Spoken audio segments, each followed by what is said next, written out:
নমস্কাৰ সকলোকে স্বাগতম জনাইছোঁ নিমাত ষ্টাডি পইণ্ট চেনেলটোলৈ। আজি আমি এই ভিডিঅ'টোৰ মাধ্যমেৰে নৱম শ্ৰেণীৰ সমাজ বিজ্ঞান ইতিহাস খণ্ডৰ ৩য় অধ্যায় মোৱামৰীয়া গণবিদ্ৰোহৰ অনুশীলনীৰ সম্পূৰ্ণ প্ৰশ্ন উত্তৰৰ লগতে পাঠৰ ভিতৰৰ প্ৰশ্ন উত্তৰ অতি চুটিকৈ লিখি আনিছোঁ যাতে পৰীক্ষাত কম লিখি ফুল নম্বৰ পাব পাৰা আৰু ভিডিঅ'টোৰ শেষত আমি মোষ্ট ইম্পৰ্টেণ্ট যিবোৰ MCQ আছে সেইবোৰ আলোচনা কৰিছোঁ। চ' ভিডিঅ'টো প্লিজ শেষলৈকে চাবা। যদি তুমি এতিয়ালৈকে এই চেনেলটো ছাবস্ক্ৰাইব কৰা নাই তেন্তে প্লিজ চেনেলটো ছাবস্ক্ৰাইব কৰি দিবা আৰু এইটো ভিডিঅ' তোমালোকৰ বন্ধু বান্ধৱী অথবা ছ'চিয়েল ছায়েন্সৰ হোৱাটছআপ গ্ৰুপত শ্বেয়াৰ কৰি দিবা। মৰমৰ ছাত্ৰ ছাত্ৰীসকল, এইটো ভিডিঅ'ৰ ডেছক্ৰিপশ্যনত ক্লাছ 9 ছ'চিয়েল ছায়েন্সৰ সকলো চেপ্টাৰৰ ভিডিঅ'ৰ প্লেলিষ্টৰ লিংক দিয়া আছে। তাত ক্লিক কৰি তোমালোকে সকলো চেপ্টাৰৰ ভিডিঅ'বোৰ চাই ল'বা। চ' ব'লা তেন্তে বেছি পলম নকৰি আজিৰ ভিডিঅ'টো আমি আৰম্ভ কৰোঁ। পোনপ্ৰথমে আমি অনুশীলনীৰ প্ৰশ্ন উত্তৰসমূহ আলোচনা কৰিম। অতি চমু উত্তৰৰ প্ৰশ্ন। 1 নম্বৰ প্ৰশ্ন, মায়ামৰা কি? তোমালোকে উত্তৰত লিখিবা, মায়ামৰা হৈছে এখন বৈষ্ণৱ সত্ৰৰ নাম। এবাৰ আহিছোঁ 2 নম্বৰ প্ৰশ্নলৈ। সত্ৰ বুলিলে কি বুজা? উত্তৰ, সত্ৰ হৈছে শংকৰদেৱ আৰু মাধৱদেৱৰ দ্বাৰা প্ৰচাৰিত নৱবৈষ্ণৱ ধৰ্মৰ প্ৰচাৰ আৰু প্ৰসাৰৰ বাবে গঢ়ি উঠা কিছুমান ধৰ্মীয় আৰু সাংস্কৃতিক অনুষ্ঠান। 3 নম্বৰ প্ৰশ্ন, সংহিতা কি? উত্তৰত লিখিবা, শংকৰদেৱৰ মহাপ্ৰয়াণৰ পিছত তেওঁৰেই শিষ্য প্ৰশিষ্যসকলৰ মাজত হোৱা মতভেদৰ পৰিণতিস্বৰূপে সত্ৰসমূহৰ যি ভাগৰ সৃষ্টি হৈছিল তাকে সংহতি বোলা হয়। 4 নম্বৰ প্ৰশ্ন, মোৱামৰীয়া বিদ্ৰোহ কোনজন আহোম ৰজাৰ দিনত আৰম্ভ হৈছিল? উত্তৰত লিখিবা, আহোম স্বৰ্গদেউ লক্ষ্মী সিংহৰ দিনত মোৱামৰীয়া বিদ্ৰোহ আৰম্ভ হৈছিল। 5 নম্বৰ প্ৰশ্নত কৈছে, মোৱামৰীয়া বিদ্ৰোহ কোনজন ৰজাৰ দিনত শেষ হৈছিল? উত্তৰত লিখিবা, মোৱামৰীয়া বিদ্ৰোহ স্বৰ্গদেউ কমলেশ্বৰ সিংহৰ ৰজাৰ দিনত শেষ হৈছিল। 6 নম্বৰ প্ৰশ্নত কৈছে, কোনজন আহোম ৰজাই প্ৰথম স্বৰ্গদেউ স্বৰ্গনাৰায়ণ উপাধি গ্ৰহণ কৰা বুলি অনুমান কৰা হয়? উত্তৰত লিখিবা, আহোম ৰজা চুহুংমুঙে প্ৰথম স্বৰ্গদেউ স্বৰ্গনাৰায়ণ উপাধি গ্ৰহণ কৰা বুলি অনুমান কৰা হয়। 7 নম্বৰ প্ৰশ্ন, চুৰুমফা ভগা ৰজাৰ দিনত কোনজন মোৱামৰীয়া সত্ৰাধিকাৰক হত্যা কৰা হৈছিল? উত্তৰ, চুৰুমফা ভগা ৰজাৰ দিনত সত্ৰাধিকাৰ গুৰু নিত্যানন্দ দেৱক হত্যা কৰা হৈছিল। 8 নম্বৰ প্ৰশ্ন, ৰুদ্ৰসিংহৰ ৰাজসভাত কোনজন মোৱামৰীয়া সত্ৰাধিকাৰক অপমান কৰা হৈছিল? উত্তৰত লিখিবা, ৰুদ্ৰসিংহৰ ৰাজসভাত চতুৰ্ভুজ দেৱ মহন্তক অপমান কৰা হৈছিল। 9 নম্বৰ প্ৰশ্নত কৈছে, আহোমসকলৰ প্ৰধান উপাস্য দেৱতাজনৰ নাম লিখা। উত্তৰত লিখিবা, আহোমসকলৰ প্ৰধান উপাস্য দেৱতাজনৰ নাম হ'ল সোমদেউ। 10 নম্বৰ প্ৰশ্নত কৈছে, জয়ধ্বজ সিংহই কোনজন সত্ৰাধিকাৰৰ ওচৰত শৰণ লৈছিল? উত্তৰ, জয়ধ্বজ সিংহই আউনীআটী সত্ৰৰ সত্ৰাধিকাৰ নিৰঞ্জন দেৱৰ ওচৰত শৰণ লৈছিল। 11 নম্বৰ প্ৰশ্ন, ৰুদ্ৰসিংহই কাৰ ওচৰত শৰণ লৈছিল? উত্তৰ, ৰুদ্ৰসিংহই আউনীআটী সত্ৰৰ সত্ৰাধিকাৰ কেশৱ দেৱৰ ওচৰত শৰণ লৈছিল। 12 নম্বৰ প্ৰশ্ন, কৃষ্ণৰাম ভট্টাচাৰ্য কোন আছিল? উত্তৰ, কৃষ্ণৰাম ভট্টাচাৰ্য আছিল এজন শাক্ত ব্ৰাহ্মণ পণ্ডিত যাৰ ওচৰত ৰুদ্ৰসিংহৰ পুত্ৰ শিৱসিংহই শৰণ লৈছিল। 13 নম্বৰ প্ৰশ্ন, কোনজন আহোম ৰজাৰ দিনত শাক্ত ধৰ্মই অধিক গা কৰি উঠিছিল? উত্তৰ, স্বৰ্গদেউ শিৱসিংহৰ ৰজাৰ দিনত শাক্ত ধৰ্মই অধিক গা কৰি উঠিছিল। এইবাৰ আহিছোঁ 14 নম্বৰ প্ৰশ্নলৈ। গাগিনী কোন আছিল? উত্তৰ: গাগিনী আছিল মোৱামৰীয়া মহন্ত অষ্টভুজৰ পুত্ৰ। 15 নম্বৰ প্ৰশ্ন।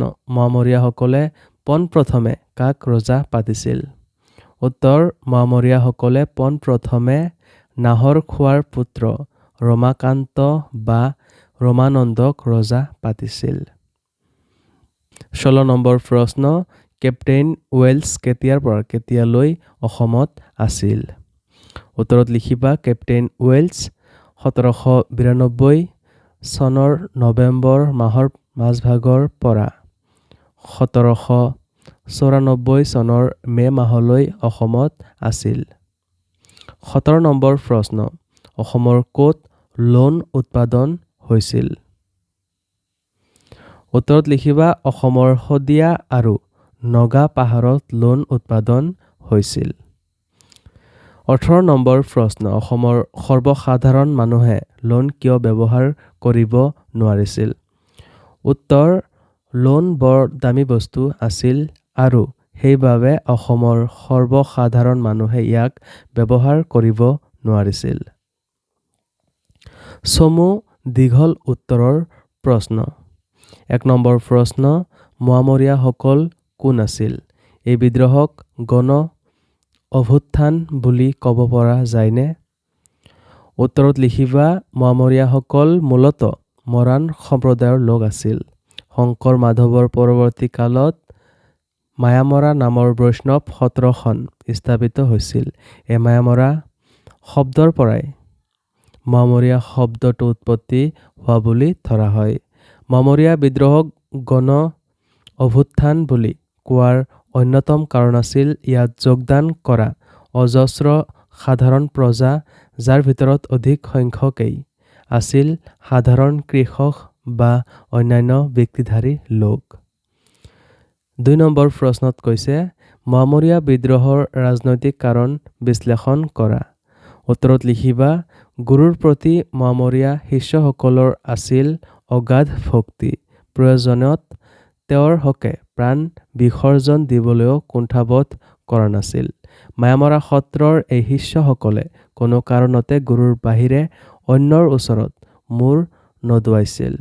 এবাৰ স্বৰ্গদেউ প্ৰতাপ সিংহই মোৱামৰীয়া শিষ্যসকলৰ গুৰুভক্তিক উপলুঙা কৰাৰ মানসেৰে সত্ৰৰ 2জন শিষ্যক এটা ঘোঁৰাত উঠাই দি ঘোঁৰা চেকুৰাই দিলে।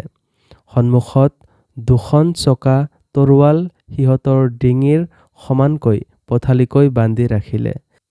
তেওঁ ভাবিছিল যে মোৱামৰীয়া শিষ্য 2জনে মৃত্যুৰ ভয়ত শিৰণত কৰিবলৈ বাধ্য হ'ব। কিন্তু সকলোকে হতচকিত কৰি 2 শিষ্যই শিৰচ্ছেদ গ্ৰহণ কৰিলে কিন্তু নিজৰ মূৰ নদুৱালে। এই ঘটনাই মোৱামৰীয়া মহন্তৰ মান, আত্মবিশ্বাস আৰু সাহস দুগুণ বৃদ্ধি কৰিলে। প্ৰতাপ সিংহৰ পিছত পৰৱৰ্তী ৰজা চুৰুমফা ভগা ৰজাৰ দিনত মায়ামৰা সত্ৰৰ সত্ৰাধিকাৰ গুৰু নিত্যানন্দদেৱক ৰাজ আজ্ঞামতে হত্যা কৰা হৈছিল। মোৱামৰীয়াসকলে এই হত্যাকাণ্ডৰ বাবে আহোম ৰাজতন্ত্ৰকেই জগৰীয়া কৰিছিল আৰু তাৰ প্ৰতিশোধ লোৱাৰ বাবে সংকল্প লৈছিল। নিত্যানন্দদেৱৰ হত্যাৰ পিছত আৰু কেইবাটাও ৰজা আতিশয্যৰ প্ৰমাণ পোৱা যায়। তাৰ ভিতৰত গদাধৰ সিংহৰ নিৰ্দেশত বৈকুণ্ঠ দেৱ মহন্তৰ হত্যা, ৰুদ্ৰসিংহৰ ৰাজসভাত চতুৰ্ভুজ দেৱৰ মহন্তৰ প্ৰতি কৰা দুৰ্ব্যৱহাৰ, শিৱসিংহৰ দিনত বৰ ৰজা ফুলেশ্বৰীৰ নিৰ্দেশত মোৱামৰীয়া মহন্তক জোৰকৈ বলিৰ ভোট ল'বলৈ বাধ্য কৰোৱা আদিয়েই প্ৰধান। উপৰোক্ত কাৰণবোৰক মোৱামৰীয়া বিদ্ৰোহৰ ৰাজনৈতিক কাৰণ হিচাপে গণ্য কৰিব পাৰি। 3 নম্বৰ প্ৰশ্নত কৈছে আহোমৰ ধৰ্মীয় নীতি পৰিৱৰ্তনত মোৱামৰীয়া বিদ্ৰোহৰ কাৰক হিচাপে তুমি ভাবানে? আলোচনা কৰা। উত্তৰত লিখিবা আহোমসকল অসমত ৰাজত্ব কৰাৰ আৰম্ভণিৰে পৰা নিজাববীয়া ধৰ্মত বিশ্বাসী লোক আছিল। সোমদেৱ আছিল তেওঁলোকৰ প্ৰধান উপাস্য দেৱতা। কিন্তু সময়ৰ লগে লগে তেওঁলোকে হিন্দু ধৰ্মীয় পৰম্পৰা পৰাৰ প্ৰতি আকৃষ্ট হ'বলৈ আৰম্ভ কৰিছিল। গদাধৰ সিংহই আহোমৰ পুৰণি ৰাজনৈতিক নীতিৰ পৰিৱৰ্তন কৰি সত্ৰৰ প্ৰতি থকা অনুকম্পা নীতিৰ ঠাইত দমন নীতিহে উপযুক্ত বুলি অনুভৱ কৰিছিল। কাৰণ গদাধৰ সিংহ সিংহাসনত উঠাৰ আগতে ৰাজৰোষত পৰি বিভিন্ন ঠাইত পলাই ফুৰিছিল। তেতিয়া বিভিন্ন সত্ৰৰ ভিতৰত প্ৰচলিত ৰাজসিক পৰম্পৰাৰ বিষয়ে জানিব পাৰিছিল। গদাধৰ সিংহৰ দিনৰ পৰৱৰ্তীত আহোম নীতিৰ সন্মুখত তিষ্ঠিব নোৱাৰি বহুকেইখন সত্ৰৰ সত্ৰাধিকাৰে সত্ৰ এৰি নিৰাপদ স্থানলৈ পলাই গৈছিল। বহুকেইজন সত্ৰাধিকাৰক ধৰি আনি ৰাজ্য ৰাজ আদেশত অবৰ্ণনীয় অত্যাচাৰ চলোৱা হৈছিল। অৱশ্যে আহোমৰ এই নীতি বেছি দিন নাথাকিল। গদাধৰ সিংহৰ পিছৰ জনা ৰজা ৰুদ্ৰসিংহই এই নীতিৰ পুনৰাই পৰিৱৰ্তন সাধিছিল আৰু নিৰ্বাসিত, নিৰ্যাতিত অথবা পলাতক সত্ৰাধিকাৰসকলক পুনৰাই ঘূৰি আনি স্বৰ্গদেৱে গড়গাঁৱৰ সমীপৰ মাজুলীত থাপিছিল। তাৰ ফলত ৰাজধানীৰ পৰা সততে সত্ৰাধিকাৰসকলৰ ওপৰত সজাগ দৃষ্টি দিব পাৰিছিল। ইমানে নহয়, তেওঁ আউনীআটী সত্ৰৰ সত্ৰাধিকাৰ কেশৱদেৱৰ ওচৰত শৰণ লৈ বামুণীয়া সত্ৰবোৰক বিশেষ মৰ্যাদা দি ক্ষুদ্ৰ সত্ৰাধিকাৰসকলৰ লগত এক প্ৰকাৰৰ মনোমালিন্যৰ সৃষ্টি কৰিছিল। এইদৰে ব্ৰাহ্মণ আৰু শূদ্ৰৰ মাজত বিভেদৰ বীজ সিঁচি দুয়ো বৰ্ণৰ মাজৰ মতান্তৰ বৃদ্ধি কৰিছিল। স্বৰ্গদেউ শিৱসিংহৰ দিনত বৰকুঁৱৰী ফুলেশ্বৰী অধিক প্ৰতিপত্তিশালী হৈ উঠিছিল। তেওঁৰ দিনত শাক্ত ধৰ্মই অধিক গা কৰি উঠিবলৈ সুবিধা পাইছিল। এটা সময়ত ৰাজ আজ্ঞামতেই ক্ষুদ্ৰ মহন্তসকলৰ ওপৰত নিৰ্যাতন চলিছিল। আনকি তেনে শিষ্যক জুলুমকৈ শাক্ত পূজাত ভাগ লৈ বলিৰ তেজৰ ফোট ল'বলৈ বাধ্য কৰোৱাৰ উদাহৰণ পোৱা যায়। ৪ নম্বৰ প্ৰশ্ন। পাইক প্ৰথা মোৱামৰীয়া বিদ্ৰোহৰ বাবে কিমান দূৰ জগৰীয়া আছিল? তোমাৰ নিজস্ব মতামত দাঙি ধৰা। উত্তৰত লিখিবা, আহোম ৰাজ্যৰ সকলো পুৰুষ নাগৰিকেই আছিল একোজন পাইক। আৰম্ভণিতে 4জন পাইক লগ লাগি এটা গোট গঠন কৰা হৈছিল। 4জনীয়া গোটৰ পৰা পাল পাতি ৰজাক কাম কৰি দিব লাগিছিল। পিছৰ ফালে অৰ্থাৎ ৰাজেশ্বৰ সিংহৰ দিনত এটা পাইক গোটৰ সদস্যৰ সংখ্যা 3জনলৈ হ্ৰাস কৰা হৈছিল, যাৰ ফলত বছৰেকত এজন পাইকৰ খাটনি 4 মাহলৈ বৃদ্ধি হৈছিল। গতিকে প্ৰতিজন পাইকৰ ওপৰত এমাহৰ অতিৰিক্ত বোজা বৃদ্ধি পাইছিল। যিহেতু অধিক সংখ্যক মোৱামৰীয়াই খাটি খোৱা সাধাৰণ মানুহ, তেওঁলোকে শাৰীৰিক শ্ৰমৰ এই অতিৰিক্ত বোজা গ্ৰহণ কৰিবলৈ অনিচ্ছুক হৈছিল। পাইক শোষণৰ অন্য এক প্ৰক্ৰিয়া আছিল পাইকৰ শ্ৰেণী বিভাজন। পাইকসকলক 2টা ভাগত ভাগ কৰিব পাৰি। প্ৰথম ভাগটো কাৰী পাইক, যাৰ সংখ্যাই অধিক। দ্বিতীয় ভাগটো হ'ল চমুৱা পাইক। সংখ্যাত নিচেই তাকৰীয়া হ'লেও তেওঁলোক আছিল কাৰী পাইকতকৈ মানত উচ্চ। শাৰীৰিক শ্ৰমৰ ক্ষেত্ৰত তেওঁলোকে মুদ্ৰাৰ বিনিময়ত অব্যাহতি পাইছিল। কিন্তু বিভিন্ন কাৰণত লাহে লাহে চমুৱা পাইকৰ সংখ্যা বৃদ্ধি পাবলৈ ধৰাত কাৰী পাইকৰ সংখ্যাও ক্ৰমাৎ কমি গৈছিল আৰু সেইবাবে তেওঁলোকৰ ওপৰত শোষণৰ বোজা বৃদ্ধি হৈছিল। ফলস্বৰূপে সামাজিক অসমতা বৃদ্ধি পাইছিল আৰু সংঘাতময় পৰিস্থিতিৰ সৃষ্টি হৈছিল। উপৰোক্ত কথাখিনিৰ পৰা বুজা যায় যে পাইক প্ৰথা মোৱামৰীয়া বিদ্ৰোহৰ বাবে বহু পৰিমাণে জাগৰীয়া আছিল। 5 নম্বৰ প্ৰশ্নত কৈছে মোৱামৰীয়া বিদ্ৰোহৰ ফলাফল আলোচনা কৰা। উত্তৰত লিখিবা মোৱামৰীয়া বিদ্ৰোহৰ ফলাফলসমূহ তলত উল্লেখ কৰা হ'ল। ক. ৰাজনৈতিক ফলাফল। মোৱামৰীয়া বিদ্ৰোহৰ ৰাজনৈতিক ফলাফল আছিল অত্যন্ত বিষময়। প্ৰায় 3টা দশক জুৰি হোৱা দীঘলীয়া গৃহযুদ্ধৰ অন্তত আহোম ৰাজতন্ত্ৰ আৰু আহোম ৰাজ্য দুয়োটাই চেদেলি ভেদেলি হৈ মৃত্যুক্ষণ গণিছিল। বিদ্ৰোহ দমনত ব্যৰ্থ আহোম শাসনতন্ত্ৰক সহায়ৰ হাত আগবঢ়াই এক প্ৰকাৰ ইংৰাজসকলে অসমত খপনি পতাৰ প্ৰথম প্ৰক্ৰিয়া আৰম্ভ কৰিছিল।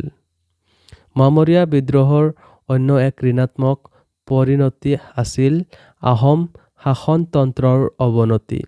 আহোম শাসন ব্যৱস্থা আছিল মধ্যযুগীয় সামন্ততান্ত্ৰিক শাসন ব্যৱস্থা।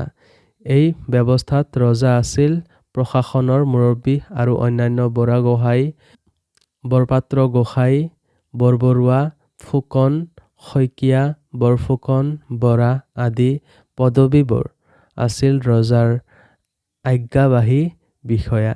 কিন্তু ৰজাৰ দুৰ্বলতাৰ সুযোগ লৈ এনে ধৰণৰ মন্ত্ৰী বিষয়বোৰ মাজে সময়ে শক্তিশালী হৈ উঠিছিল। স্বৰ্গদেউ শিৱসিংহৰ দিনৰ পৰাই আহোম ৰজাসকলৰ দুৰ্বলতাৰ সুযোগ লৈ মন্ত্ৰী আমোলাসকল শক্তিশালী হ'বলৈ আৰম্ভ কৰিছিল। তেওঁলোকৰ বেছিভাগেই আছিল স্বাৰ্থত কাম কৰিবলৈ লোৱাৰ ফলত প্ৰজা সাধাৰণৰ মনত অশান্তিৰ ভাৱ সৃষ্টি হৈছিল। পিছলৈ অৰ্থাৎ লক্ষ্মীসিংহ বা তাৰ পৰৱৰ্তী ৰজাসকলৰ দিনত এইসকল স্বাৰ্থপৰ বিষয়াৰ উপদ্ৰৱ বাঢ়ি যোৱাত ৰাজ্যত জনতাৰ দুখ কুলাই পাছিয়ে নধৰা হৈছিল। প্ৰজাৰ আস্থা লাহে লাহে আহোমৰ শাসনৰ ওপৰত নোহোৱা হৈ গৈছিল। বহুতে আকৌ জীৱন আৰু নিৰাপত্তাৰ খাতিৰত বিদ্ৰোহী বাহিনীত যোগ দিছিল। কিন্তু মোৱামৰীয়াসকলৰ মাজতো এটা কেন্দ্ৰীভূত শাসন ব্যৱস্থা গঢ়ি উঠা নাছিল। শাসন ক্ষমতা দখল কৰাৰ পিছত তেওঁলোকৰ নিজৰ মাজতে ক্ষমতাক লৈ অৰিয়া আৰি হৈছিল। তাৰোপৰি মোৱামৰীয়াসকলেও এটা নতুন শাসন ব্যৱস্থাৰ প্ৰৱৰ্তন কৰা নাছিল। পুৰণি শাসন ব্যৱস্থাকে বাহাল ৰখাত সাধাৰণ প্ৰজাই পৰিৱৰ্তনৰ কোনো আভাস পোৱা নাছিল। শাসন ব্যৱস্থাৰ পৰিৱৰ্তন নোহোৱা হেতু তেওঁলোকৰ আস্থা ৰাজতন্ত্ৰৰ ওপৰত দিনক দিনে কমি আহিছিল। খ. আৰ্থ-সামাজিক ফলাফল। মোৱামৰীয়া বিদ্ৰোহে অসমৰ আৰ্থিক আৰু সামাজিক ক্ষেত্ৰখনক বাৰুকৈয়ে ক্ষতিগ্ৰস্ত কৰিছিল। দীঘলীয়া বিদ্ৰোহৰ সময়ছোৱাত দুয়োপক্ষৰ যুদ্ধংদেহী মনোভাৱে প্ৰকাশ্যভাৱে সাধাৰণ জনতাৰ ওপৰত অতিশায্য বৃদ্ধি কৰিছিল।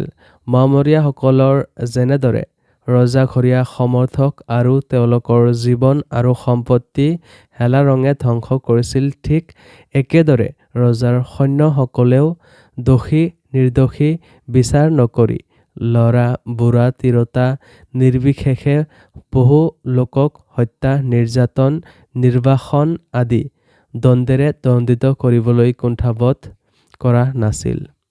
দুয়োপক্ষৰ চূড়ান্ত আতিশয্যৰ ফলস্বৰূপে বহুতো লোক ঠাই এৰি হাবি বননি পৰ্বত পাহাৰলৈ অথবা অন্য চুবুৰীয়া ৰাজ্যলৈ পলাই যাবলগীয়া হৈছিল। দুয়োপক্ষই পৰস্পৰৰ খেতি পথাৰ আৰু ঘৰ জ্বলাই দিয়াৰ ফলত দেশত দুৰ্ভিক্ষ হোৱাটো সাধাৰণ ঘটনাত পৰিণত হৈছিল। মোৱামৰীয়া বিদ্ৰোহ প্ৰতিৰোধ কৰি থকা বৰগোহাঁইৰ সৈন্যবাহিনীৰ যুদ্ধত ব্যৱহৃত হোৱা ঘোঁৰা হাতী আদি মাৰি খাইহে জীয়াই থাকিবলগীয়া হৈছিল বুলিও কথিত আছে। তদুপৰি মোৱামৰীয়াসকলৰ এটা বৃহৎ অংশৰ লোক খেতিয়ক হোৱাৰ উপৰি তেওঁলোকৰ বিভিন্ন ব্যৱহাৰিক শিল্প কৰ্মৰ দক্ষতা আছিল। এনে দক্ষ লোকসকলৰ বেছিভাগেই হয়তো বিদ্ৰোহত মৃত্যুমুখত পৰিছিল নতুবা চিৰকালৰ বাবে খুনীয়া হৈ গৈছিল। সোণ আৰু অস্ত্ৰ-শস্ত্ৰৰ উৎপাদন কমি গৈছিল। তাৰ কুপ্ৰভাৱ পৰিছিল দেশৰ অৰ্থনৈতিক ব্যৱস্থাত। কাৰণ অসমৰ ব্যৱসায় বাণিজ্যৰ সৰহভাগ আমদানি-ৰপ্তানি টকাতকৈ সোণ আৰু সোণৰ বিনিময়েৰেহে হৈছিল। মামৰীয়া বিদ্ৰোহৰ অন্য এক কাৰণ আছিল হিন্দু ধৰ্মৰ ব্ৰাহ্মণ্যবাদ আৰু মহাপুৰুষীয়া বৈষ্ণৱ পন্থাৰ বিভেদ। গতিকে সময়ে সময়ে শাসকসকলেও বৈষ্ণৱবাদী মহাপুৰুষীয়া সম্প্ৰদায়ভুক্ত সত্ৰ আৰু তেনেবোৰ সত্ৰৰ শিষ্যসকলৰ প্ৰতি পক্ষপাতিত্বমূলক আচৰণ কৰা দেখা যায়। বিদ্ৰোহে এই বিভেদমূলক আচৰণ হ্ৰাস কৰাতকৈ বৃদ্ধি কৰিছিল, যাৰ ফলত সামাজিক বিচ্ছিন্নতা অধিক বৃদ্ধি হৈছিল। তেনেদৰে ৰজাঘৰীয়া সমৰ্থকে মামৰীয়া সত্ৰবোৰৰ ওপৰত হকে বিহকে অত্যাচাৰ কৰিছিল। তাৰ বিপৰীতে মামৰীয়া বিদ্ৰোহীসকলে ব্ৰাহ্মণ্য সত্ৰকো ধ্বংস কৰিছিল। গ. মটক ৰাজ্যৰ সৃষ্টি। মামৰীয়া বিদ্ৰোহৰ সময়ছোৱাত কেইবাজনো বিদ্ৰোহী নেতাই পৃথক পৃথক ভূখণ্ডত সামন্তীয় শাসন চলোৱাৰ সুযোগ পাইছিল। বেংমৰা, মাজুলী, নগাঁও, কামৰূপ আদি সকলো ঠাইতে মামৰীয়া নেতা সৱে সামন্তীয় ভূস্বামী হিচাপে নিজকে প্ৰতিষ্ঠা কৰিছিল।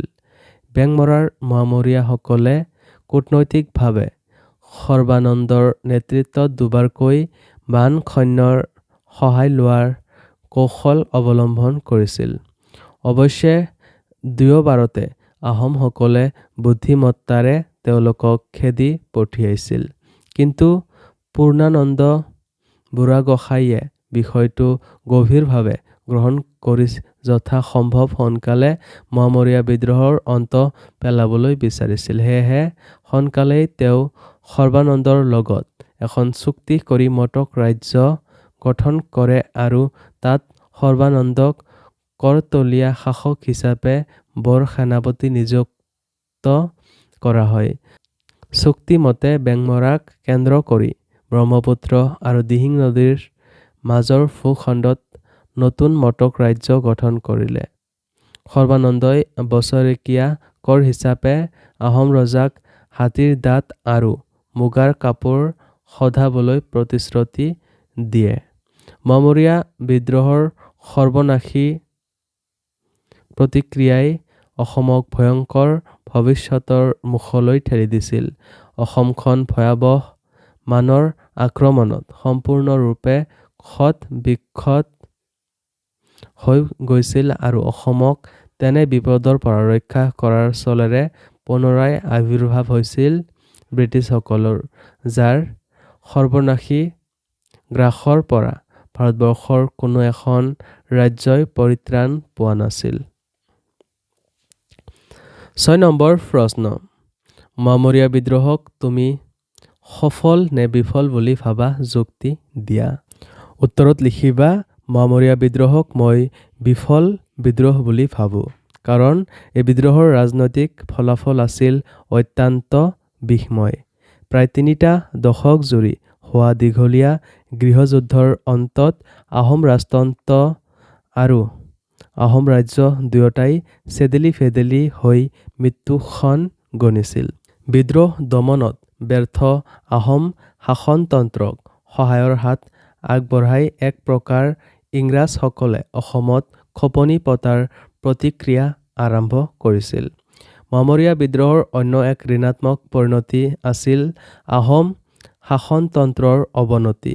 স্বৰ্গদেউ শিৱসিংহৰ দিনৰ পৰাই আহোম ৰজাসকলৰ দুৰ্বলতাৰ সুযোগ লৈ মন্ত্ৰী আমোলসকল শক্তিশালী হ'বলৈ আৰম্ভ কৰিছিল। তেওঁলোকৰ বেছিভাগেই ব্যক্তিগত স্বাৰ্থত কাম কৰিবলৈ লোৱাৰ ফলত প্ৰজা সাধাৰণৰ মনত অশান্তিৰ ভাৱ সৃষ্টি হৈছিল।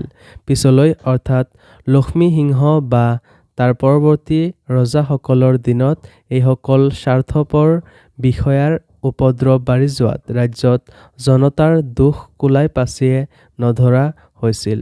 প্ৰজাৰ আস্থা লাহে লাহে আহোমৰ শাসনৰ ওপৰত নোহোৱা হৈ গৈছিল। বহুতে আকৌ জীৱন আৰু নিৰাপত্তাৰ খাতিৰত বিদ্ৰোহী বাহিনীত যোগ দিছিল। কিন্তু মোৱামৰীয়া সকলৰ মাজতো এটা কেন্দ্ৰীভূত শাসন ব্যৱস্থা গঢ়ি উঠা নাছিল।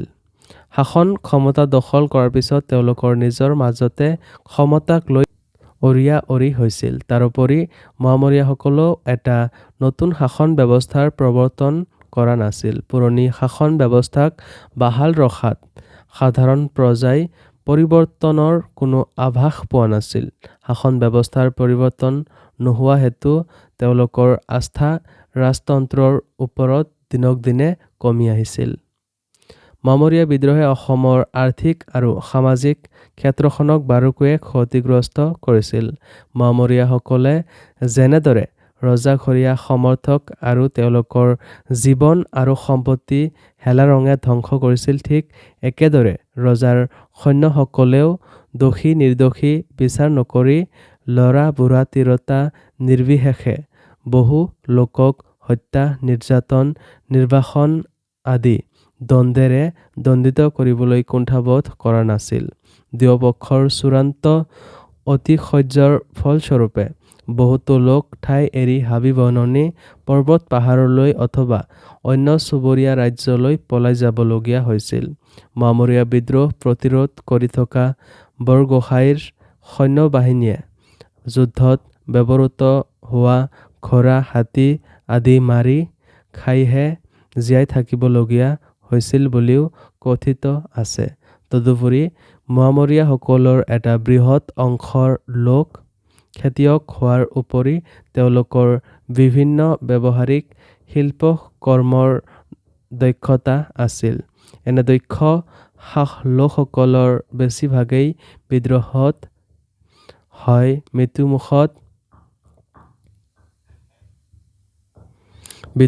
হয় মৃত্যুমুখত পৰিছিল নতুবা চিৰকালৰ বাবে খনীয়া হৈ গৈছিল।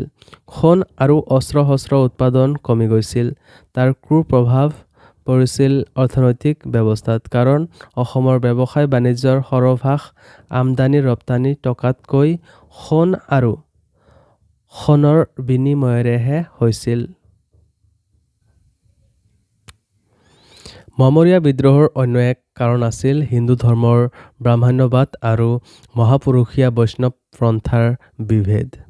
বিদ্ৰোহে এই বিভেদমূলক আচৰণ হ্ৰাস কৰাতকৈ বৃদ্ধিহে কৰিছিল, যাৰ ফলত সামাজিক বিচ্ছিন্নতা অধিক বৃদ্ধি হৈছিল। মোৱামৰীয়া বিদ্ৰোহৰ সময়ছোৱাত কেইবাজনো বিদ্ৰোহী নেতাই পৃথক পৃথক ভূখণ্ডত সামন্তীয় শাসন চলোৱাৰ সুযোগ পাইছিল। বেংমৰা, মাজুলী, নগাঁও, কামৰূপ আদি সকলো ঠাইতে মোৱামৰীয়া নেতাসৱে সামন্তীয় ভূস্বামী হিচাপে নিজকে প্ৰতিষ্ঠা কৰিছিল। বেংমৰাৰ মোৱামৰীয়াসকলে সৰ্বানন্দৰ নেতৃত্বত দুবাৰকৈ মান সেনাক মাতি আনিছিল। অৱশ্যে দুয়োবাৰতে আহোমসকলে বুদ্ধিমত্তাৰে তেওঁলোকক খেদি পঠিয়াইছিল। কিন্তু পূৰ্ণানন্দ বুঢ়াগোহাঁইয়ে বিষয়টো গভীৰভাৱে গ্ৰহণ কৰি যথাসম্ভৱ সোনকালে মোৱামৰীয়া বিদ্ৰোহৰ অন্ত পেলাবলৈ বিচাৰিছিল। সেয়েহে সোনকালেই তেওঁ সৰ্বানন্দৰ লগত এখন চুক্তি কৰি মটক ৰাজ্য গঠন কৰে। তাত সৰ্বানন্দক কৰতলীয়া শাসক হিচাপে বৰ সেনাপতি নিযুক্তি কৰাৰ হয়।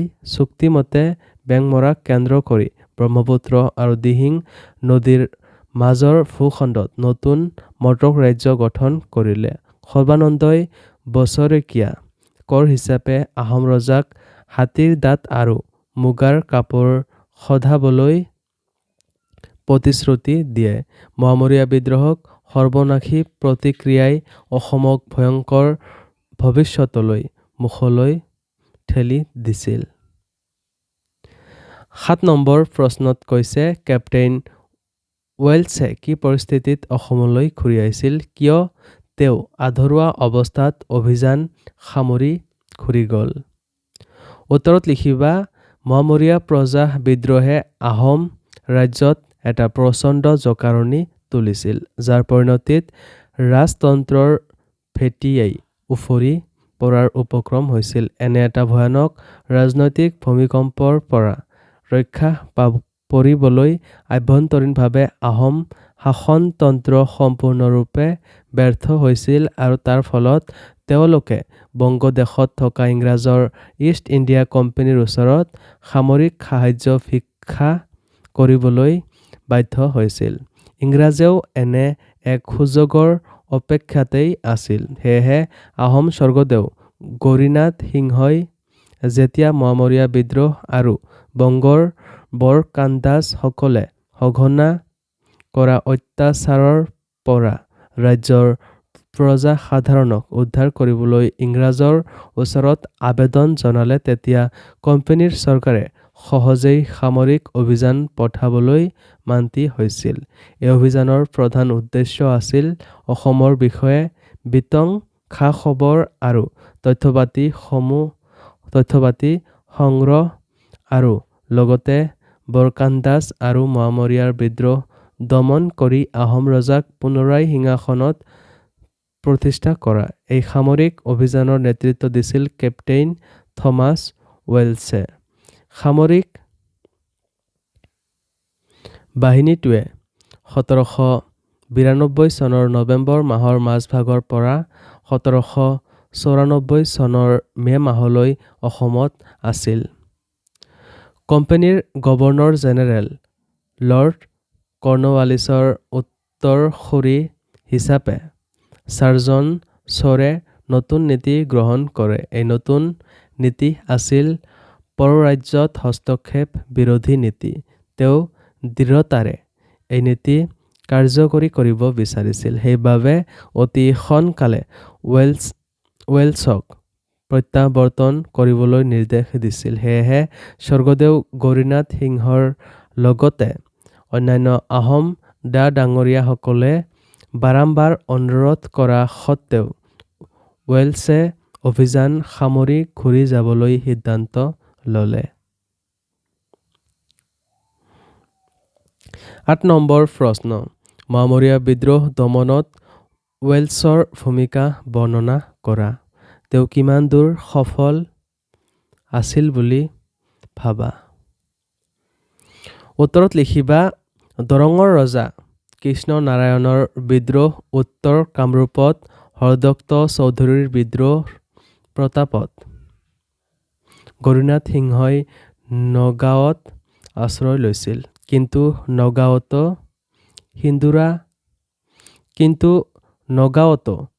সিন্ধুৰা হাজৰিকাৰ নেতৃত্বত চলা বিদ্ৰোহৰ বাবে স্বৰ্গদেউ পুনৰাই গুৱাহাটীলৈ পলাই আহিছিল। ব্ৰহ্মপুত্ৰৰে ভটিয়াই যাওঁতে আদবাটেৰে তেওঁ বংগৰ পৰা আহি থকা কেপ্টেইন ৱেলছক লগ পাই তেওঁৰ ভৰসাতে আকৌ গুৱাহাটীলৈ উভতি আহে আৰু ৱেলছৰ সহায়ত পুনৰাই গুৱাহাটী অধিকাৰ কৰে। দৰঙীয়া আৰু কামৰূপীয়া বিদ্ৰোহ আৰু বৰকান্দাজ সমস্যাৰ অন্ত পেলাই ৱেলছে উজনিত আহোম ৰাজ্য নিষ্কণ্টক কৰাৰ মানসেৰে ৰংপুৰ অভিমুখে যাত্ৰা আৰম্ভ কৰিলে। কাৰণ ইতিমধ্যেই আহোম ৰজা গৌৰীনাথ সিংহ আৰু কেপ্টেইন ৱেলছৰ মাজৰ এখন বাণিজ্যিক চুক্তি স্বাক্ষৰিত হৈছিল। এই চুক্তিখনৰ স্বাৰ্থতেই উজনিৰ মোৱামৰীয়াসকলক দমন কৰি আহোম শাসনৰ পুনৰ প্ৰতিষ্ঠা কৰাটো এক প্ৰকাৰ জৰুৰী হৈ পৰিছিল। সকলো কথা গমি ৱেলছে গভৰ্ণৰ জেনেৰেলক 6টা নতুন কোম্পানী ফৌজ পঠাবলৈ অনুৰোধ কৰিছিল। গভৰ্ণৰ জেনেৰেল লৰ্ড কৰ্ণৱালিছে পৰিস্থিতিৰ গুৰুত্ব বুজি ৱেলছৰ পত্ৰৰ সঁহাৰি জনাই অতিৰিক্ত ফৌজ পঠাই দিছিল। 1786 চনৰ পৰাই বুঢ়াগোসাঁই পূৰ্ণানন্দ ডাঙৰীয়াই অশেষ কষ্টেৰে যোৰহাটৰ বাহিৰতে মোৱামৰীয়াসকলৰ গতি ৰোধ কৰি আছিল। এতিয়া ৱেলছৰ নেতৃত্বত অহা নতুন ব্ৰিটিছ ফৌজে আহোমৰ সৈন্যৰ মনোবল বহুগুণে বৃদ্ধি কৰিলে। ব্ৰিটিছ আৰু আহোম সৈন্যৰ যুটীয়া আক্ৰমণত সৈন্যৰ মনোবল বহুগুণে বৃদ্ধি কৰিছে। মোৱামৰীয়াসকল তিষ্ঠিব নোৱাৰি ৰংপুৰ এৰি পলাই যাবলৈ বাধ্য হ'ল। ভালেমান মোৱামৰীয়াৰ মৃত্যু হ'ল। ৰজা ভৰত সিংহও বেয়াকৈ ঘূণীয়া হ'ল আৰু কোনোমতে প্ৰাণ লৈ পলাই গ'ল।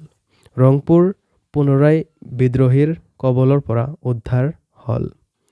কোম্পানীৰ গভৰ্ণৰ জেনেৰেল লৰ্ড কৰ্ণৱালিছৰ উত্তৰসূখী হিচাপে ছাৰ জন শ্বৰে নতুন নীতি গ্ৰহণ কৰে।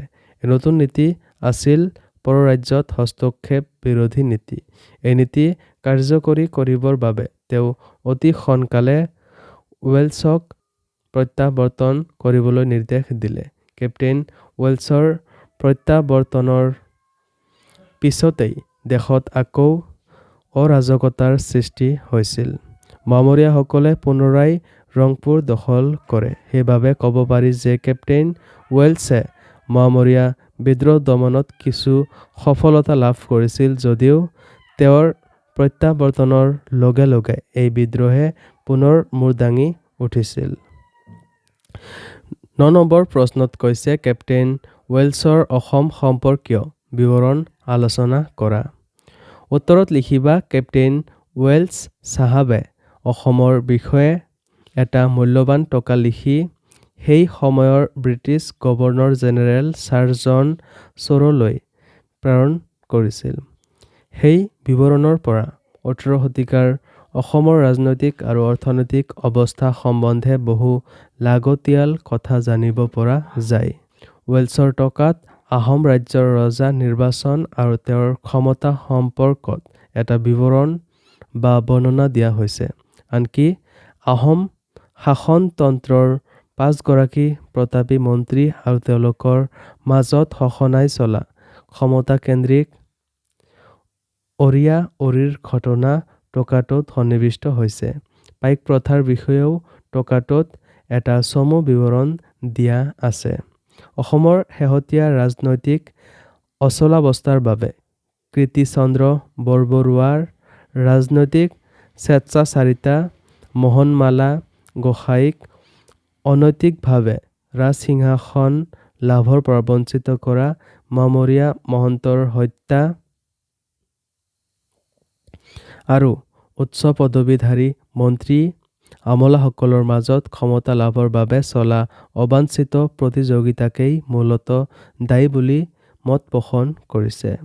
ৱেলছে এই অচলাৱস্থাৰ পৰা অসম দেশক ৰক্ষা কৰাত ব্ৰিটিছ সৈন্যক কৃতকাৰ্য হোৱা বুলি দাবী কৰাৰ লগতে অসমত শান্তি স্থাপনৰ বাবে তেওঁ লোৱা কিছুমান কাৰ্যব্যৱস্থাৰ বিষয়েও টকাটোত উনুকিয়াইছে। ব্যৱসায় বাণিজ্যৰ সম্পৰ্কত মন্তব্য দিবলৈ গৈ ৱেলছে অসমৰ প্ৰাকৃতিক সম্পদসমূহৰ ওপৰত বিশেষভাৱে গুৰুত্ব দিয়া যেন লাগে। অসম আৰু বংগদেশৰ মাজত চলা আমদানি ৰপ্তানিৰ বৃহৎ বাণিজ্যৰ ক্ষেত্ৰখনৰ কথা উনুকিয়াই লিখিছিল যে এই বাণিজ্যৰ পৰা অসমে বছৰি প্ৰায় ৯০,০০০ টকাৰ শুল্ক আদায় কৰিছিল। তেওঁৰ বিৱৰণৰ পৰা অনুমান কৰিব পাৰি যে সেই সময়ত অসমত লোণৰ বৰ অকাল আছিল। আমদানি বস্তুবোৰৰ ভিতৰত লোণেই আটাইতকৈ উল্লেখযোগ্য আছিল। অসমৰ ভিতৰতে শদিয়া আৰু নগাপাহাৰত কিছু লোণ উৎপাদন হৈছিল যদিও তাৰ মান নিম্ন স্তৰৰ আছিল। অসমত যথেষ্ট পৰিমাণে ধান উৎপন্ন হোৱাৰ লগতে সৰিয়হ, কুঁহিয়াৰ, আদা, নীল, তামোল, পাণ, লাহ, লৌন আদি উৎপন্ন হৈছিল। সেই সময়ত গুৱাহাটী এখন আহল-বহল আৰু জনবহুল নগৰ আছিল। নগৰখন ব্ৰহ্মপুত্ৰ নদীৰ দুয়োপাৰ জুৰি বিস্তৃত আছিল। নদীৰ পাৰত থকা এটা গড়ত ১২৩টা কামান আছিল আৰু তাৰে ৩টা ইউৰোপত তৈয়াৰী আছিল। ব্ৰহ্মপুত্ৰ নদীৰ পৰা অলপ দূৰত 6 ফুটমান ওখ পকী দেৱালেৰে আগুৰা এডোখৰ ঠাইত ইমান ডাঙৰ এটা ঘৰ আছিল যে তেওঁৰ আটাইবোৰ সৈন্য তাতেই থাকিব পাৰিছিল। গুৱাহাটীৰ লগতে আহোমৰ ৰাজধানী ৰংপুৰ নগৰখনৰো তেওঁ এটি বৰ্ণনা দিছিল।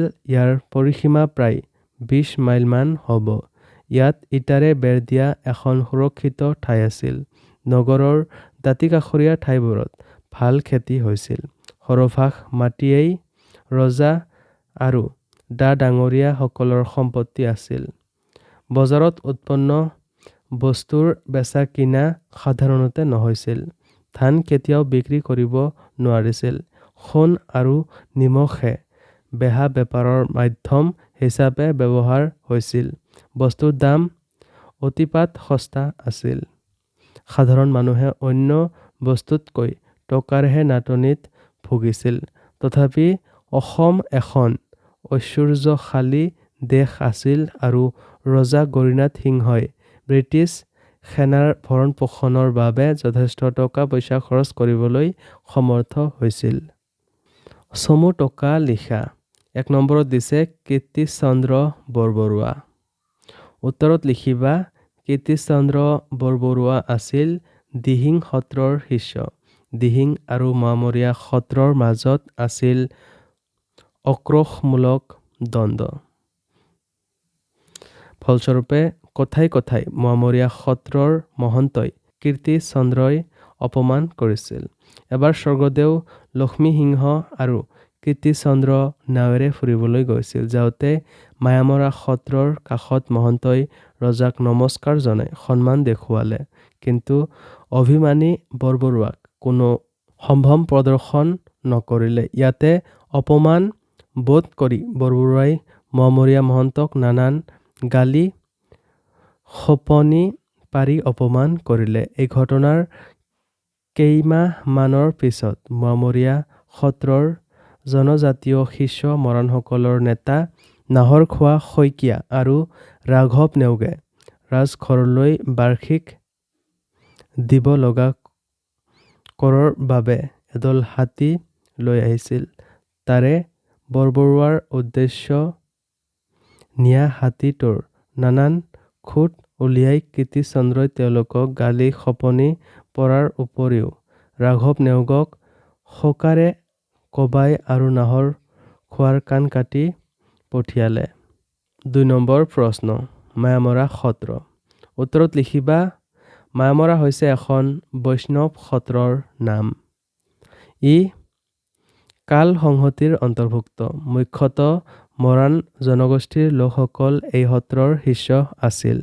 অৱশ্যে কছাৰী, চুতীয়া, আহোম, কৈৱৰ্ত আদি লোকৰ মাজতো এই সত্ৰই যথেষ্ট জনপ্ৰিয়তা অৰ্জন কৰিছিল। এই জনপ্ৰিয়তাৰ আঁৰত থকা এটা বিশেষ কাৰণ আছিল যে এই সত্ৰৰ সত্ৰাধিকাৰসকল আছিল ক্ষুদ্ৰ সম্প্ৰদায়ভুক্ত বৰ্ণ হিন্দু পৰিচালিত সমাজত জনজাতীয় সকলৰ স্থান আছিল নিম্ন স্তৰত। গতিকে ক্ষুদ্ৰ সত্ৰাধিকাৰৰ দ্বাৰা পৰিচালিত মায়ামৰা সত্ৰত তেওঁলোকে এক সুকীয়া মৰ্যাদা পাইছিল, যাৰ বাবে দিনক দিনে এই সত্ৰত শিষ্যৰ সংখ্যা বাঢ়ি গৈছিল। তেওঁলোকৰ অকৃত্ৰিম গুৰুভক্তিয়ে তথা বৰ্ধিত শিষ্য সংখ্যাই মোৱামৰীয়া সত্ৰৰ লগতে ইয়াৰ মহন্তসকলৰো শক্তিৰ উত্থানত যথেষ্ট অৰিহণা যোগাইছিল। 3 নম্বৰ প্ৰশ্ন। পূৰ্ণানন্দ বুঢ়াগোহাঁই। উত্তৰত লিখিবা পূৰ্ণানন্দ বুঢ়াগোহাঁই আছিল ঘনশ্যাম বুঢ়াগোহাঁইৰ পুত্ৰ। লাৰী বুঢ়াগোহাঁইৰ নামেৰেও জনাজাত। তেওঁৰ বুদ্ধি, বিক্ৰম আৰু কৰ্তব্যনিষ্ঠাই অসম বুৰঞ্জীত বিশেষ স্থান দখল কৰি আহিছে। তাকৰীয়া সৈন্যৰেই বুঢ়াগোহাঁইয়ে ৰাজ্যৰ বাকী অংশ ৰক্ষা কৰিবলৈ চেষ্টা চলাই গৈছিল। নিৰাপত্তাৰ খাতিৰত সময়ে সময়ে তেওঁ সৈন্যৰ কোঠ পিছুৱাই আনি যোৰহাট পৰ্যন্ত পিছুৱাই আহিছিল আৰু পিছলৈ তাতেই আহোমৰ ৰাজধানীও প্ৰতিষ্ঠা কৰিছিল। সেই সময়ত বহু আহোম লোকে মোৱামৰীয়াৰ অত্যাচাৰ তৃষ্টিব নোৱাৰি মোৱামৰীয়াৰ সৈতে যোগ দি আত্মৰক্ষা কথাও ভাবিছিল, কিন্তু বুঢ়াগোঁসাইয়ে তেওঁলোকে তেনে কৰাৰ পৰা বিৰত ৰাখিবলৈ সক্ষম হৈছিল। তেওঁ গাঁৱৰ মানুহখিনিক যুদ্ধৰ শিক্ষা দি মোৱামৰীয়াৰ বিৰুদ্ধে ৰণলৈ পঠিয়াইছিল। এই বিপদ কালত বুঢ়াগোঁসাইয়ে পক্ষীয়ে পোৱালীক ডেউকাৰ আঁৰত ৰখাৰ দৰে প্ৰজাক ৰক্ষা কৰিছিল বুলি জনা যায়। পূৰ্ণানন্দ বুঢ়াগোঁসাইৰ নেতৃত্বতে মোৱামৰীয়া বিদ্ৰোহৰ পৰিসমাপ্তি ঘটে। 4 নম্বৰ প্ৰশ্ন, কাৰী পাইক আৰু চমুৱা পাইক। উত্তৰত লিখিবা, পাইকসকলক দুটা ভাগত ভাগ কৰিব পাৰি। প্ৰথম ভাগটো কাৰী পাইক, যাৰ সংখ্যাই অধিক। দ্বিতীয় ভাগটো চমুৱা পাইক, সংখ্যাত নিচেই তাকৰীয়া হ'লেও তেওঁলোক আছিল কাৰী পাইকতকৈ মানত উচ্চ।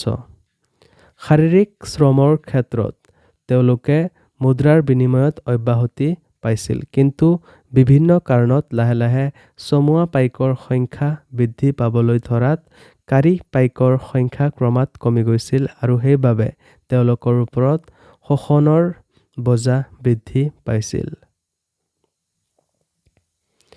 5 নম্বৰ প্ৰশ্নত কৈছে, ৱেলছ আৰু গৰিনাথ সিংহৰ মাজৰ বাণিজ্য চুক্তি। তোমালোকে উত্তৰত লিখিবা, গৰিনাথ সিংহ আৰু কেপ্টেইন ৱেলছৰ মাজত 1793 চনৰ 8 ফেব্ৰুৱাৰীত এখন বাণিজ্যিক চুক্তিৰ স্বাক্ষৰিত হৈছিল। এই চুক্তি মতে ইংৰাজৰ অধীনস্থ যিকোনো ঠাইৰ পৰা অসমলৈ আমদানি হোৱা সামগ্ৰীৰ ওপৰত 10% কৰ ধাৰ্য কৰা হ'ল। 2. অসমৰ পৰা ইংৰাজৰ অধীনৰ যিকোনো প্ৰান্তলৈ ৰপ্তানি কৰা সামগ্ৰীৰ ওপৰতো সম পৰিমাণৰ অৰ্থাৎ 10% কৰ ধাৰ্য কৰা হ'ল। 3. ধান আৰু চাউলৰ ওপৰত কোনো কৰ নাথাকিব। 4. গুৱাহাটী আৰু কান্দাহাৰাত দুটা শুল্ক চকী স্থাপন কৰি ৰপ্তানি আৰু আমদানি কৰ আৰোপ কৰাৰ ব্যৱস্থা কৰা হ'ল। 5. ইংৰাজৰ বাহিৰে আন ইউৰোপীয় বেপাৰীয়ে ইংৰাজ আৰু আহোম চৰকাৰৰ বিনা অনুমতিত অসমত বেহা বেপাৰ কৰিব নোৱাৰিব। 6 নম্বৰ প্ৰশ্ন, বৰৰজা ফুলেশ্বৰী। উত্তৰ, স্বৰ্গদেউ শিৱসিংহৰ দিনত বৰকুঁৱৰী ফুলেশ্বৰী অধিক প্ৰতিপত্তিশালী হৈ উঠিছিল। তেওঁৰ দিনত শাক্ত ধৰ্মই গ্ৰাস কৰি উঠিবলৈ সুবিধা পালে। এটা সময়ত ৰাজ অজ্ঞামতেই ক্ষুদ্ৰ মহন্তসকলৰ ওপৰত নিৰ্যাতন চলিছিল। আনকি তেনে শিষ্যক জোৰ জুলুমকৈ শাক্ত পূজাত ভাগলৈ বলিৰ তেজৰ ফোট ল'বলৈ বাধ্য কৰোৱাৰ উদাহৰণ পোৱা যায়। 7 নম্বৰ প্ৰশ্ন, পৰ্বতীয়া গোহাঁই। উত্তৰত লিখিবা, স্বৰ্গদেউ ৰুদ্ৰসিংহ বংগদেশৰ নদিয়াৰ পৰা কৃষ্ণৰাম ভট্টাচাৰ্য নামৰ এজন শাক্ত ব্ৰাহ্মণ পণ্ডিতক ৰাজ্যলৈ মতাই অনাইছিল। পিছলৈ পুত্ৰ শিৱসিংহই তেওঁৰ ওচৰত শৰণ লৈছিল আৰু ব্ৰাহ্মণজনক নীলাচল পাহাৰত স্থাপন কৰিছিল। তেতিয়াৰ পৰাই কৃষ্ণৰাম ভট্টাচাৰ্য আৰু তেওঁৰ উত্তৰ পুৰুষসকলক পৰ্বতীয়া গোসাঁই নামেৰে জনাজাত হ'ল। 8 নম্বৰ প্ৰশ্ন, সৰ্বানন্দ। উত্তৰত লিখিবা, মোৱামৰীয়া বিদ্ৰোহৰ সময়ছোৱাত কেইবাজনো বিদ্ৰোহী নেতাই পৃথক পৃথক ভূখণ্ডত সামন্তীয় শাসন চলোৱাৰ সুযোগ পাইছিল। তাৰে ভিতৰত এজন আছিল সৰ্বানন্দ। পূৰ্ণানন্দ বুঢ়াগোসাঁই সৰ্বানন্দৰ লগত এখন চুক্তি কৰি মটক ৰাজ্য গঠন কৰে আৰু তাত সৰ্বানন্দক কৰ্তলীয়া শাসক হিচাপে বৰ সেনাপতি নিযুক্তি কৰা হয়। চুক্তিমতে বেংমৰাক কেন্দ্ৰ কৰি ব্ৰহ্মপুত্ৰ আৰু দিহিং নদীৰ মাজৰ ভূখণ্ডত নতুন মটক ৰাজ্য গঠন কৰিলে। সৰ্বানন্দই বছৰেকীয়া কৰ হিচাপে আহোম ৰজাক হাতীৰ দাঁত আৰু মুগাৰ কাপোৰ সধাবলৈ প্ৰতিশ্ৰুতি দিয়ে। সৰ্বানন্দ এজন প্ৰবল প্ৰতাপী মোৱামৰীয়া নেতা আছিল। 9 নম্বৰ প্ৰশ্নত দিছে ভৰত সিংহ। তোমালোকে উত্তৰত লিখিবা ভৰত সিংহ এজন মোৱামৰীয়া বিদ্ৰোহৰ অগ্ৰণী নেতা আছিল। ব্ৰিটিছ আৰু আহোমৰ সৈন্যৰ যুটীয়া আক্ৰমণত ৰজা ভৰত সিংহ বেয়াকৈ ঘূণীয়া হ'ল আৰু কোনোমতে প্ৰাণ লৈ পলাই গ'ল। তেওঁ পুনৰাই চিংফৌ আৰু খামতিসকলৰ সৈতে লগ হৈ বিদ্ৰোহ ঘোষণা কৰে। কিন্তু এইবাৰো ৰজাঘৰীয়া সৈন্যই বিদ্ৰোহীসকলক দমন কৰাত সফল হ'ল। যুদ্ধত ভৰত সিংহৰ মৃত্যু হয়। গৌৰীনাথ সিংহই ৰাজধানী ত্যাগ কৰি গুৱাহাটীলৈ যোৱাত মোৱামৰীয়াসকলে ভৰত সিংহক ৰজা পাতিছিল। এইবাৰ আহিছোঁ 10 নম্বৰ প্ৰশ্নলৈ। ৰংপুৰ নগৰ। তোমালোকে উত্তৰত লিখিবা আহোমৰ ৰাজধানী আছিল ৰংপুৰ নগৰ। ইয়াৰ পৰিসীমা প্ৰায় 20 মাইলমান হ'ব। ইয়াত তাৰ বেৰ দিয়া এখন সুৰক্ষিত ঠাই আছিল। নগৰৰ দাঁতিকাষৰীয়া ঠাইবোৰত ভাল খেতি হৈছিল।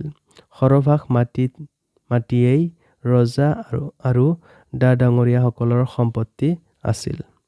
এতিয়া আমি এইটো অধ্যায়ৰ যিবিলাক মোষ্ট ইম্পৰ্টেণ্ট MCQবোৰ আছে সেইবোৰ আলোচনা কৰিম। 1 নম্বৰত দিছে মোৱামৰীয়া শব্দটো কি শব্দৰ পৰা উৎপত্তি হোৱা যেন লাগে?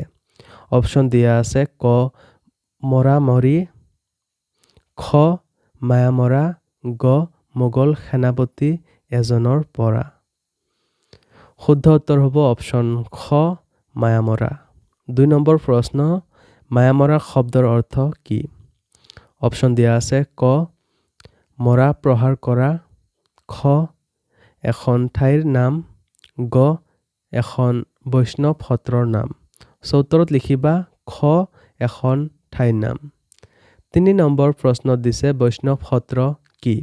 অপশ্যন দিয়া আছে ক মহাপুৰুষ শ্ৰীমন্ত শংকৰদেৱে প্ৰতিষ্ঠা কৰা সত্ৰখনৰ নাম বৈষ্ণৱ সত্ৰ, খ শংকৰদেৱ আৰু মাধৱদেৱৰ দ্বাৰা প্ৰচাৰিত কিছুমান ধৰ্মীয় আৰু সাংস্কৃতিক অনুষ্ঠান, গ ওপৰত উল্লেখ কৰা এটাও শুদ্ধ নহয়।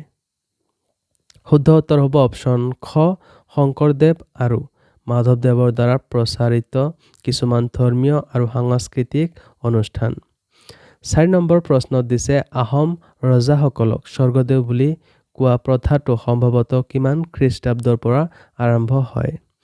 অপশ্যন দিয়া আছে ক মহাপুৰুষ শ্ৰীমন্ত শংকৰদেৱৰ যুগৰ পৰা, খ স্বামী বিবেকানন্দ দিনৰ পৰাই, গ ওপৰত উল্লেখ কৰা এটাও শুদ্ধ নহয়। শুদ্ধ উত্তৰ হ'ব অপশ্যন গ ওপৰত উল্লেখ কৰা এটাও শুদ্ধ নহয়। 5 নম্বৰ প্ৰশ্নত কৈছে কিমান চনত ৱেলছে সৈন্যসহ গোৱালপাৰাত উপস্থিত হৈছিল? অপশ্যন দিয়া আছে ক 1844 চনত, খ 1799 চনত, গ 1794 চনত, ঘ 1795 চনত।